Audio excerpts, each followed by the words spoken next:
Good day mga kahabi, yan, tagulan na naman. At eto nga, kakatapos lang maglugon at mukhang may naiwan pa na lugon dito sa dalawang yellow natin. Ito yung imported Muleman na cock na khaki yellow, ayan, nagmo-molt pa rin siya.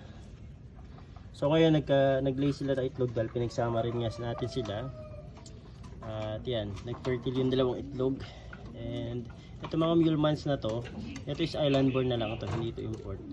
Nag-produce na to ng Santa Ana Cagayan Clacker, tsaka muntik na mag-lap champion ng Claveria.